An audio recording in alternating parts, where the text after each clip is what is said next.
Hi, and welcome back to American Outdoors. I have been turning a wrench on old cars and trucks and vans for 40 plus years. And in a lot of those years, I did not have a lift. So I was constantly sliding underneath and back out, banging my head, banging knuckles. And as I got older, well, it got old too. But an old timer shared with me a tip years ago that I still use to this day.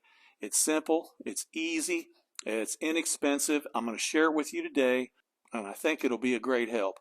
Let's dig into it.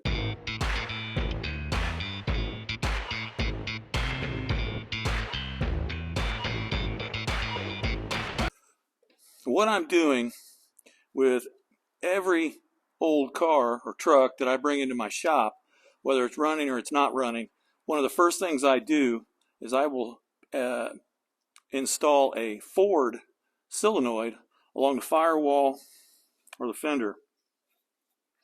Now, when I was younger, guys would say, well, you know, that's a blasphemy. You can't do that.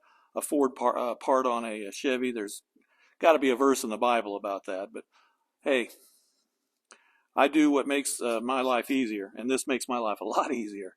Anyway, so these are pretty generic. I usually look up in something for anywhere between a mid 80s to mid 90s Ford truck. These solenoids, and I think the part number is a WVE10M1030. That's a Rock Auto part number, but you can get these at Napa, O'Reilly's, you know, your local parts store. Everybody's got these things. They're pretty generic. These are the 4-post solenoids for a Ford, and like I said, I usually keep a couple of these on the shelf, and I throw these in all the time. Why? Well, in the past, I've had so many instances where I've had a car that would not start because of heat soak, meaning the starter solenoid had absorbed so much heat from the exhaust, the headers, exhaust being too close, that there was just too much resistance. It would not crank over enough to start the car. I've had wires that burnt through because they frayed touching the exhaust or just wore out. And that kind of sucks when you come out of the store and you've got ice cream and, you know, cold drinks, and you're underneath the car in the parking lot trying to get everything finagled, and it's hot. You're burning your hands. But anyway, that's one reason. Another is some of these things I bring in are absolutely, this old Bone K5 is just a trap. Another reason is a lot of these cars that I bring in, they're either not running, poorly running, they need a lot of work. Well, instead of me monkeying around underneath trying to run a remote starter, I can hook it up right here, or not even use one if that's what I want to do. So anyway, I've got several examples of how I hook these up, how I hook them up, and I'm going to show you that now. What I've got here is just a battery, the solenoid, and the starter. Those are your main components. You really don't need much else. So how should you route your cables to your solenoid? Well, first, you have your battery, positive cable. You're not going to do anything with the negative. You're going to leave it the way it was. The negative cable will still be grounded to your frame or your alternator. However it was before, you're not even going to bother with that. Your battery cable goes directly from the positive post over to the lug on the left side of the solenoid, right there. That comes from the positive post of your battery to the left-hand lug on this solenoid. And you'll notice I've got two wires here going to this stud, which one is my 12-volt keyed power, which comes through the dash along the wiring loom across the firewall, and it's going to go right here. Also here is the actuator, trigger wire, S-solenoid, whatever you want to call it, that used to go right there on your solenoid. You've eliminated that. That's going to go right there, and that's one of the benefits right there. You don't have to be under the car monkeying around with a 9mm or a 5/16 or something in between, and then the nut falls off and you can't find it because it's gone into nut purgatory. That's gone. It's over here, and that's all you got to do. Right here, nothing. I don't think I've ever used that stud. Don't need to. Fine, and going back to this, I call this the battery in, just for reference. And then this side, right here, I'm going to call the battery out. And that cable goes right over here to your starter. And that will be the only cable that goes down to your starter once you've installed this Ford solenoid.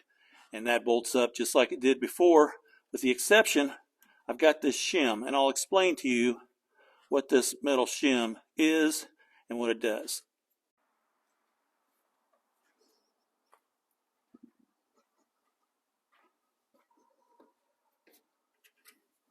Alright, I pulled this shim off. If you've ever bought a starter for a GM, normally they will have 2 or 3 of these shims in the box, which you may or may not use. Well, I don't throw them out, because when I install these relays, I will take one of those shims. Now, some of these relays, like if I may have said this before, they will come with their own jumper clip with them. Mine don't. I don't know. Mine are like 15 or 20 bucks. I guess I don't have the Kako Deluxe version. Anyway, I will make one for each starter, and all I do is I just take some tin snips. First off, I will take the hole that's already made, line that up. I will take this over here, push down on the shim just to make an indentation on this side. Then I'll go and drill a hole, punch it out. I kind of rough cut these with tin snips, then I'll just put it on a grinding wheel and smooth it off. And then I just slide this on here. And the idea behind this is, since you're getting rid of your actuator wire from this stud, I'm jumping the circuit with this shim. And I'm trimming it because I don't want it to touch anything else. I usually keep this little tab here, and I'll bend it. And I'll show you an example. I've got a motor that's going into this here shortly, that I've already got this on there, and it looks like, well, now you can see it. Pretty straightforward. This took me all of about 3 minutes to do. So anyway, you put that on, take the cable. Now this has the little lock horns that usually go on this side, and they line up with some slots here to keep this from spinning. I take them flat, grind them off, or I just leave them alone. Anyway, I'll just hook that back up, put a nut on that, crank it down, and then I'm done. I don't ever have to get under the car again unless the starter or the solenoid has gone out. I mean, this zero gauge wire typically, unless it's laying directly on the exhaust, it's not going to burn through or short out. You're done. Now, I've heard from some guys, you know, this helps with heat soak because you've got a solenoid that's up here that's given a bump to your starter down there, and it's not exposed to the temperatures. Yeah, it helps me. I'm not a rocket surgeon. I can't tell you categorically or with any evidence other than my own experience. But yeah, it does seem to work. I am able to drive something that's got pipes that are really close to the starter somewhere, get it hot, shut it off, and it cranks back up. I've never really had a problem with heat soak since I started doing this. So, like I said, this is very simple. You're going to have 20 bucks, and this probably takes all of 30 minutes, I would suppose, on a cold engine to do. Doesn't take very long at all. It's just got a whole lot of upside. There's no downside to it. Great benefit. Works on just about every GM that has the standard starter solenoid setup back from the 50s, 60s, 70s, 80s, 90s, whatever, 12-volt systems. So if you've got questions or comments, be sure and post. And otherwise, stick around. We'll have a new video out soon, and I'll talk to you later. Thanks for watching from American Outdoors. Bye, folks.